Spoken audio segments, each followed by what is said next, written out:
राधे राधे दोस्तों, आध्यात्मिक धारा में आपका स्वागत है। मृत्यु लोक में भ्रमण करने की इच्छा करके एक समय श्री भगवान महादेव जी माता पार्वती के साथ पधारे। वहां भ्रमण करते करते विदर्भ देशांतर्गत अमरावती नाम की अति रमणीक नगरी में पहुंचे। अमरावती नगरी अमरापुरी के सदृश सब प्रकार के सुखों से परिपूर्ण थी।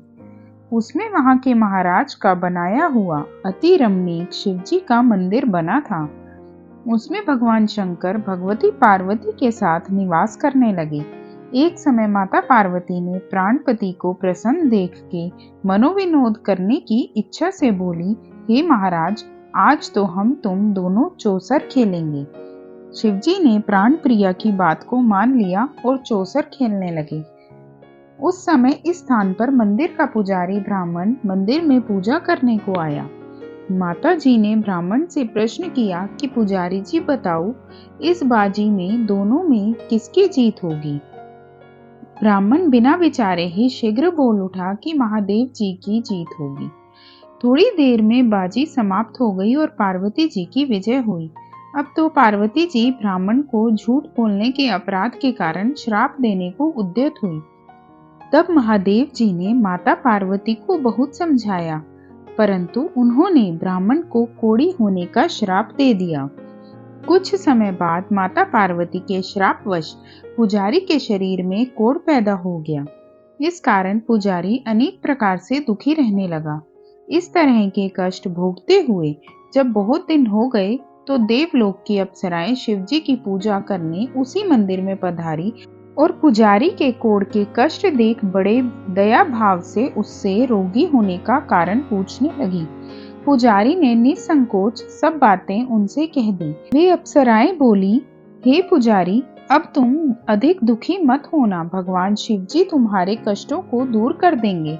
तुम सब बातों में श्रेष्ठ षोडश सोमवार का व्रत भक्ति भाव से किया करो।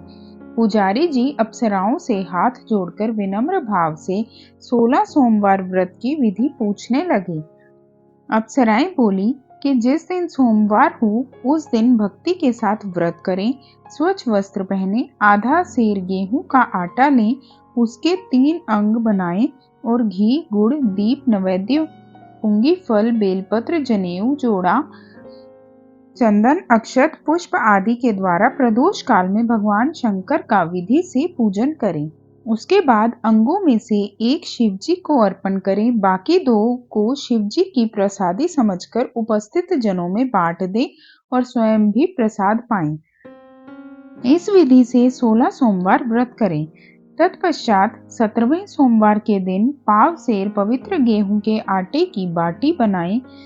तद अनुसार घी और गुड़ मिलाकर चूरमा बनाएं और शिवजी का भोग लगाकर उपस्थित भक्तों में बांट पीछे आप सकुटुंब प्रसादी लें तो भगवान शिवजी की कृपा से उसके सब मनोरथ पूर्ण हो जाते हैं। ऐसा कहकर अप्सराएं स्वर्ग को चली गई। ब्राह्मण ने यथाविधि 16 सोमवार व्रत किया और भगवान शिवजी की कृपा से रोग मुक्त होकर आनंद से रहने लगा। कुछ दिन बाद जब फिर शिवजी और पार्वती माता उस मंदिर में पधारे, तब ब्राह्मण को निरोग देख पार्वती जी ने ब्राह्मण से रोग मुक्त होने का कारण पूछा, तो ब्राह्मण ने 16 सोमवार व्रत की कथा कह सुनाई। तब तो पार्वती जी ने अति प्रसन्न हो ब्राह्मण से व्रत की विधि पूछकर व्रत करने की तैयारी की। व्रत करने के बाद उनकी मनोकामना पूर्ण हुई तथा उनके रूठे पुत्र स्वामी कार्तिकेय स्वयं माता के आज्ञाकारी पुत्र हुए। परंतु कार्तिकेय जी को अपने यह विचार परिवर्तन का रहस्य जानने की इच्छा हुई और माता से बोले, हे माता जी, आपने ऐसा कौन सा उपाय किया जिससे मेरा मन आपकी ओर आकर्षित हुआ। तब पार्वती जी ने वही 16 सोमवार व्रत कथा उनको सुनाई। स्वामी कार्तिकेय जी बोले कि इस व्रत को मैं भी करूंगा, क्योंकि प्रिय मित्र ब्राह्मण बहुत दुखी दिल से परदेश गया है। हमें उससे मिलने की बहुत इच्छा है। कार्तिकेय जी ने भी इस व्रत को किया और उनका प्रिय मित्र मिल गया। मित्र ने इस आकस्मिक मिलन का भेद कार्तिकेय जी से पूछा तो वे बोले, हे मित्र, हमने तुम्हारे मिलने की इच्छा करके 16 सोमवार का व्रत किया था। अब तो ब्राह्मण मित्र को भी अपने विवाह की बड़ी इच्छा हुई। कार्तिकेय जी से व्रत की विधि पूछी और यथाविधि व्रत किया। व्रत के प्रभाव से जब वह किसी कार्यवश विदेश गया तो वहां के राजा की लड़की का स्वयंवर था। राजा ने प्रण किया था कि जिस राजकुमार के गले में सब प्रकार की श्रृंगारित हथिनी माला डालेगी, मैं उसी के साथ अपनी प्यारी पुत्री का विवाह कर दूंगा। शिवजी की कृपा से ब्राह्मण भी स्वयंवर देखने की इच्छा से राज्यसभा में एक ओर बैठ गया। नियत समय पर हथिनी आई और उसने जयमाला उस ब्राह्मण के गले में डाल दी। राजा की प्रतिज्ञा के अनुसार बड़ी धूमधाम से कन्या का विवाह उस ब्राह्मण के साथ कर दिया गया। ब्राह्मण को बहुत साधन और सम्मान देकर संतुष्ट किया। ब्राह्मण सुंदर राजकन्या पाकर सुख से जीवन व्यतीत करने लगा। एक दिन राजकन्या ने अपने पति से प्रश्न किया, हे प्राणनाथ, आपने ऐसा कौन सा भारी पुण्य किया जिसके प्रभाव से हथिनी ने सब राजकुमारों को छोड़कर आपको वरण किया? ब्राह्मण बोला, हे प्राण प्रिय, मैंने अपने कार्तिकेय जी की कथन अनुसार 16 सोमवार का व्रत किया था, जिसके प्रभाव से मुझे तुम जैसी स्वरूपवान पत्नी प्राप्त हुई। व्रत की महिमा को सुनकर राजकन्या को बड़ा आश्चर्य हुआ और वह भी पुत्र की कामना करके व्रत करने लगी। शिवजी की दया से उसके गर्भ से एक अति सुंदर, सुशील, धर्मात्मा और विद्वान पुत्र उत्पन्न हुआ। माता पिता दोनों उस देव पुत्र को पाकर अति प्रसन्न हुए और उसका लालन पालन भली प्रकार से करने लगे। जब पुत्र समझदार हुआ तो एक दिन अपने माता पिता से प्रश्न किया कि हे माँ, तुमने कौन सा व्रत एवं तप किया जो मेरे जैसा पुत्र तुम्हारे गर्भ से उत्पन्न हुआ? माता ने पुत्र का प्रबल मनोरथ जान करके अपने किए हुए 16 सोमवार व्रत को विधि सहित पुत्र को बताया। पुत्र ने ऐसे सरल व्रत को और सब तरह के मनोरथ पूर्ण करने वाला सुना तो वह भी इस व्रत को राज्य अधिकार पाने की इच्छा से हर सोमवार को यथाविधि व्रत करने लगा। उसी समय एक देश के वृद्ध राजा के दूतों ने आकर उसको राजकन्या के लिए वरण किया। राजा ने अपनी पुत्री का विवाह ऐसे सर्वगुण संपन्न ब्राह्मण युवक के साथ करके बड़ा सुख प्राप्त किया। वृद्ध राजा के दिवंगत हो जाने पर यही ब्राह्मण बालक गद्दी पर बैठ गया, क्योंकि दिवंगत राजा के कोई पुत्र नहीं था। राज्य का उत्तराधिकारी होकर भी जब ब्राह्मण पुत्र अपने 16 सोमवार के व्रत को करता रहा, तब 17वां सोमवार आया तो विप्र पुत्र ने अपनी प्रियतमा से सब पूजन सामग्री लेकर शिव पूजा के लिए शिवालय चलने को कहा, परंतु प्रियतमा ने उसकी आज्ञा की परवाह ना की। दास दासियों द्वारा सब सामग्रियां शिवालय भिजवा दी और आप नहीं गई। तब राजा ने शिवजी का पूजन समाप्त किया। तब एक आकाशवाणी राजा के प्रति हुई।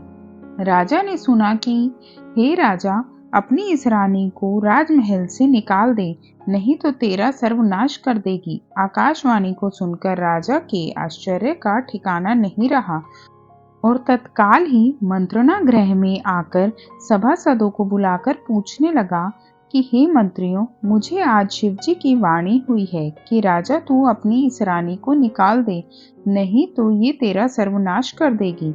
राजसभाएं, मंत्री आदि सब बड़े विस्मय और दुख में डूब गए, क्योंकि जिस कन्या के कारण राज मिला है, राजा उसी को निकालने का जाल रच रहा है। यह कैसे हो सकेगा? अंत में राजा ने उसे अपने यहाँ से निकाल दिया। रानी दुखी हृदय भाग्य को कोसती हुई नगर के बाहर चली गई। बिना पद त्राण, फटे वस्त्र पहने, भूख से दुखी धीरे धीरे चलकर एक नगर में पहुंची। वहां एक बुढ़िया सूत काट कर बेचने को जाती थी। रानी की करुण दशा देख बोली, चल तू मेरा सूत बिकवा दे, मैं वृद्ध हूँ, भाव नहीं जानती हूँ। ऐसी बात बुढ़िया की सुन रानी ने बुढ़िया के सिर से सूत की गठरी उतारकर अपने सिर पर रख ली। थोड़ी देर बाद आंधी आई और बुढ़िया का सूत पोटली के सहित उड़ गया। बेचारी बुढ़िया पछताती रह गई और रानी को अपने साथ से दूर रहने को कह दिया। अब रानी एक तेली के घर गई तो तेली के सब मटके शिवजी के प्रकोप के कारण उसी समय चटक गए। ऐसी दशा देख तेली ने रानी को अपने घर से निकाल दिया। इस प्रकार रानी अत्यंत दुख पाती हुई एक नदी के तट पर गई तो नदी का समस्त जल सूख गया। तत्पश्चात रानी एक वन में गई। वहां जाकर सरोवर में सीढ़ी से उतरकर पानी पीने को गई तो उसके हाथ से जल स्पर्श होते ही सरोवर का नील कमल के समान जल असंख्य कीड़ा में गंदा हो गया। रानी ने भाग्य पर दोषारोपण करते हुए उस जल को पी करके पेड़ की शीतल छाया में विश्राम करना चाहा। वह रानी जिस पेड़ के नीचे जाती उस पेड़ के पत्ते तत्काल ही गिर जाते। वन सरोवर जल की ऐसी दशा देखकर गौ चराते ग्वालों ने अपने गुसाई जी से, जो उस जंगल में स्थित मंदिर में पुजारी थे, कही। गुसाई जी की आदेश अनुसार ग्वाले रानी को पकड़कर गुसाई के पास ले गए। रानी की मुख कांति और शरीर शोभा देख गुसाई जान गए कि यह अवश्य ही कोई विधि की गति की मारी कुलीन स्त्री है। ऐसा सोचकर पुजारी जी ने रानी से कहा कि हे पुत्री, मैं तुमको अपनी पुत्री के समान रखूंगा। तुम मेरे आश्रम में ही रहो। मैं तुमको किसी प्रकार का कष्ट नहीं दूंगा। गुसाई के ऐसे वचन सुनकर रानी को धीरज हुआ और आश्रम में रहने लगी। परंतु आश्रम में रानी जो भोजन बनाती उसमें कोई कीड़े पड़ जाते, जल भर के लाती उसमें कीड़े पड़ जाते। अब तो गुसाई जी भी दुखी हुए और रानी से बोले कि बेटी, तुम्हारे कौन से देवता का कोप है जिससे तुम्हारी ऐसी दशा है। पुजारी की बात सुन रानी ने शिवजी महाराज के पूजन का बहिष्कार करने की कथा सुनाई तो पुजारी शिवजी महाराज की अनेक प्रकार से स्तुति करते हुए रानी से बोले कि देवी, तुम सब मनोरथों के पूर्ण करने वाले 16 सोमवार व्रत को करो। उसके प्रभाव से अपने कष्ट से मुक्त हो सकोगी।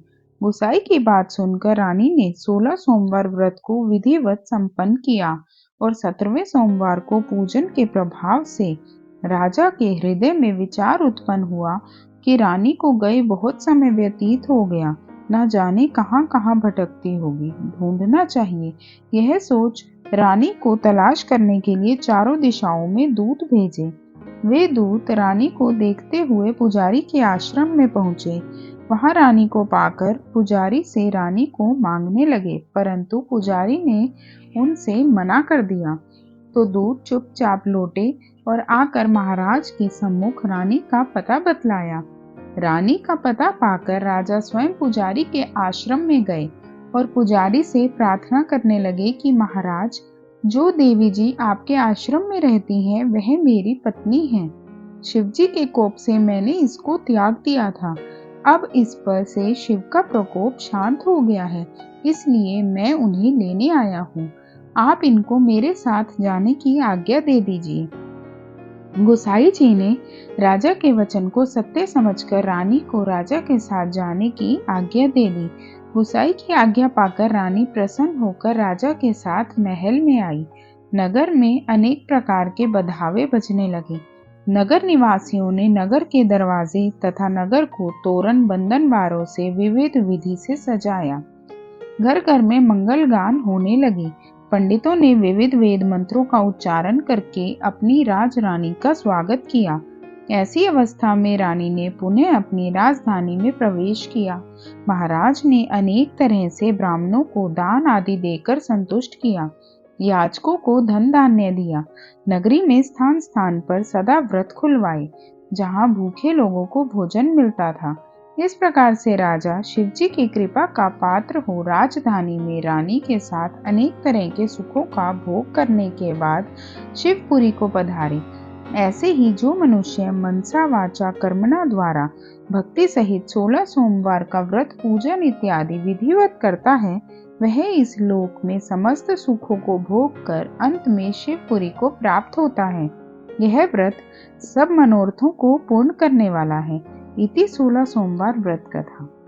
हर हर महादेव। वीडियो पसंद आए तो वीडियो को लाइक करें, शेयर करें, चैनल को सब्सक्राइब करें और बेल आइकन जरूर दबाएं। धन्यवाद।